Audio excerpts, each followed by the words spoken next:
Remember how in high school and college, we were taught to write very formal essays with an opening paragraph and then 3 examples and then a concluding paragraph that summarized what had been learned in the opening. Forget what you learned. Business school application essays aren't following that academic structure at all. Hi, I'm Rachel Beck, and I'm joined by my colleague at mbaMission, Jessica Shklar. And in this video, we'll be sharing some examples of the tone you should really take when writing an MBA application essay. First, it's most important for these essays to allow the admissions officers to get to know you. That's why using a conversational tone will give much more insight into how you think and who you are. Using formal writing or a business tone often contains more jargon, which keeps the admissions officers from truly understanding what you have achieved. Think about your essays as storytelling, rather than just as a way to relay background information. I'd also like to add that business schools are not hiring you for a job. They're trying to build a community. So they do want to understand your personality, level of self-reflection, and how you view the world. And that just simply does not come through as well in business memos. Writing in a way where they can hear your voice will help them connect with you and get to know you more deeply. We thought we'd take a few minutes and share some examples of tone that we consider ineffective, and then rewrite the examples for you in a way that comes across better. I'll go first. Here's a bullet point I saw once on a resume.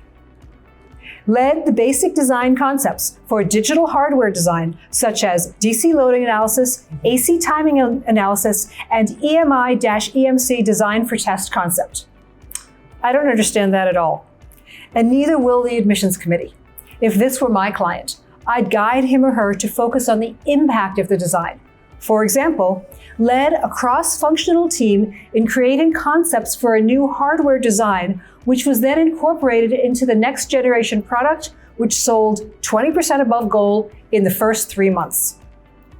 That's a good example of jargon, Jessica, that we really want to avoid. Here's another resume example that I see a lot. Random adjectives and adverbs.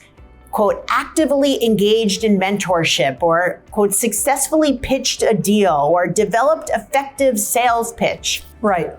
Rachel, I would always cut actively, successfully, and effectively from essays and resumes. I tell my clients that a word doesn't offer proof that whatever they're discussing was active, successful, or effective.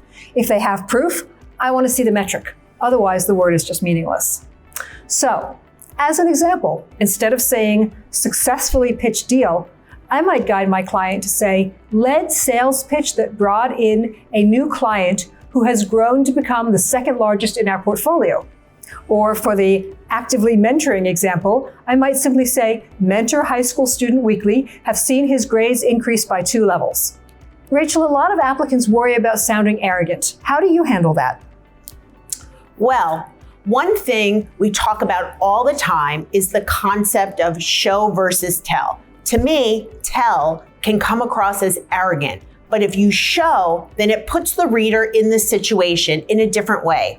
For example, this is a tell sentence. I've gotten really good at managing up in my organization, and that's why no matter what style of manager I've had, I've always been ranked as their #1 employee. I know that I excel at figuring out what my manager needs and being extremely flexible and making sure I deliver. Yikes. That applicant does sound arrogant.